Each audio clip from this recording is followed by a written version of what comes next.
रायगड़ा जिला गुणुपुर police bike चोरी घटनार पर्दाफाश करिछि। पुलिसर सूचना अनुसार गुणुपुर अंबेडकर नगर कुनाल मिसाल नामक जड़े युवक और 2 जण नाबालक विभिन्न स्थानरू बाइक चोरी करने घटना संपृक्त थिले। विशाखापाटना समुद्र कूलरू पारलाखेमुंडी बस स्टाण्डरू और गुणुपुर उपजिला कार्यालय निकटरू लक्ष्मण ढेप गुणुपुर प्रभृति स्थानरू विभिन्न प्रकार मोटरसाइकेल चोरी करथिले। मोटरसाइकेल चोरी करी बेआईन भावे बिक्री करुथुवा एमानकु वृत्ता होई जाइथिला।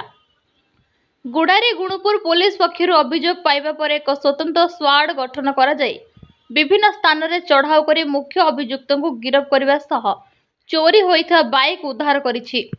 सेमानंक निकटरू 2टी यामाहा 15 बाइक और 2टी टीवीएस अपाची 160 बाइक मोट 4टी बाइक पुलिस उद्धार करा जाइछि।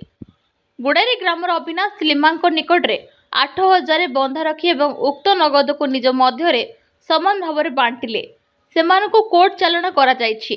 गुणुपुर उपखंड आरक्षी अधिकारी बाबुली नायक थाना अधिकारी उत्तम कुमार साहू समेत अन्यान्य अधिकारी माने सांबादिक सम्मेलन में यह घटना संपर्क सूचना देथिले।